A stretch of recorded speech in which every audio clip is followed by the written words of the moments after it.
Hello, my name is Pete Wells from the Sensory Stories podcast. Today, I would like to share with you a couple of apps that I'm using to help me and my students become more engaged in the creative process of making sensory stories. As people who use my stories know, I like to animate them. This is so my students can tell the story using switches. This gives them a voice. It's great for reinforcing cause and effect and makes the stories more visual. It's a long and arduous process, but it's always worth it in the end. One of the things that is a real pain though was doing the backgrounds. I'm always very careful to try and use the right image, something that was simple and wouldn't be too complicated for our students to be able to decode.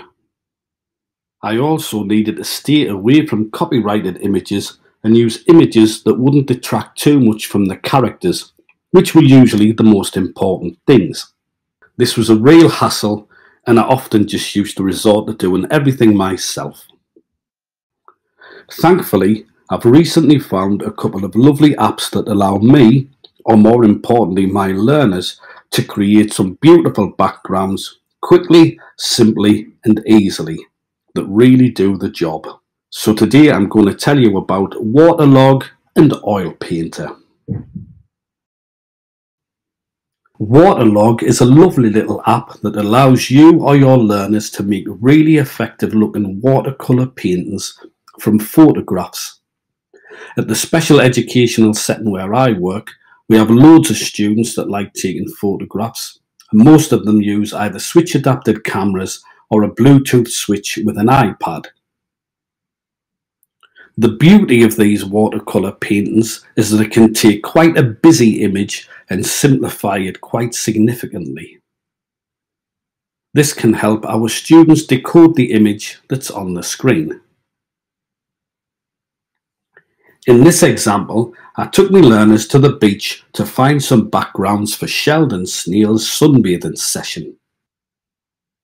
Using a Bluetooth switch and an iPad, a young man called Daniel, a keen photographer friend of mine, took this rather splendid picture of the beach. It wasn't the nicest of days, as you can see, it's quite cloudy.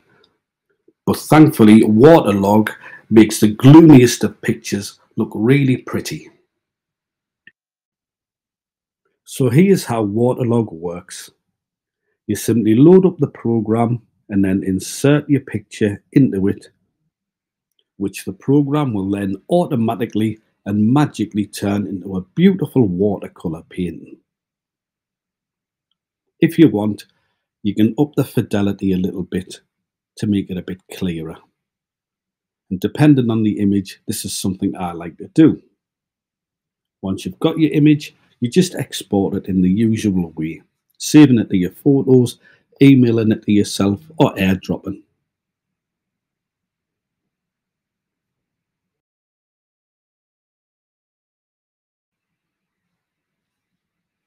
Back in my trusty PowerPoint, I simply insert that image in the usual way, resize it and send it to the back.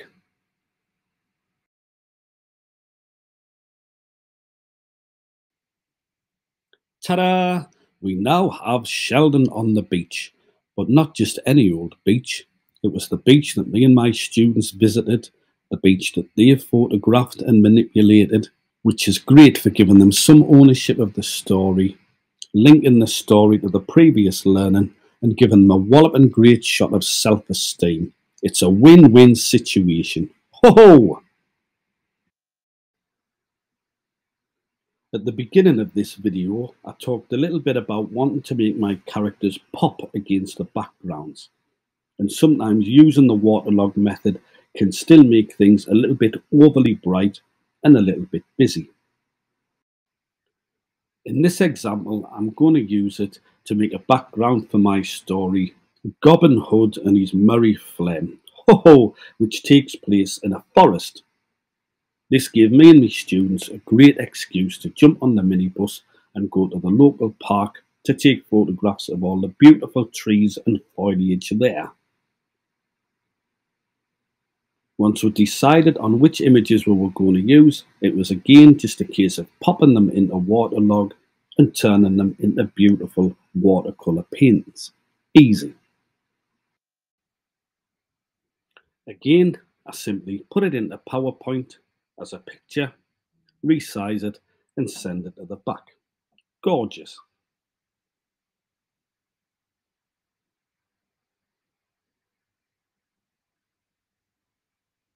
However, this time I really want Gobbin to pop and to stand out against that background. So a very simple thing I can do is to go into the picture properties of that background and turn the transparency up. This fades the picture considerably against the white background underneath and really makes Gobbin pop. Beautiful. The next app I would like to show is Oil Painter, which unsurprisingly is an oil painting app. Some of my stories require a messier, more classic background, and I like my learners to use Oil Painter to make these. The story you can see on screen at the moment, Don't Play with the Hedgehogs, really benefited from this messier, more natural look, which is what I was going for. In this example, I'm going to turn this photograph that my student took of a couple of trees into a lovely oil painting. The interface for the app is really simple. I've loaded the picture and I can see it by pressing the eye at the bottom of the screen. This slider allows me to control the thickness of my paintbrush. 1 is a big fat brush for broad strokes, whereas 4 is a nice fine brush for detail. This is great for differentiating your activities. So with my photo loaded in the background, it just takes a few short strokes on the iPad to make this beautiful image begin to come to life. I'm just going to up the fidelity of my brush a bit and keep checking the original image to get those details in. This is something that our students can do with just a few gross or fine motor movements.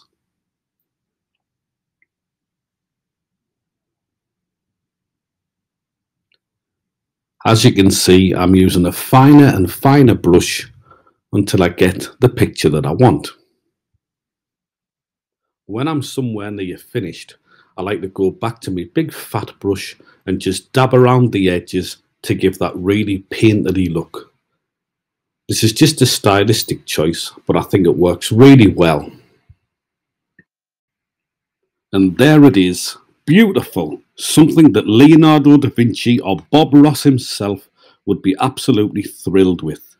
This is ready to be a background in a sensory story, or even go in our college art gallery to sell to parents. Fantastic. Something else I like to do with this program is to make little motivational activities.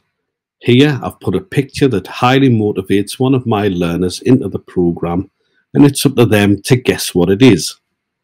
What colour is it? What shape is it? Who do we think it is?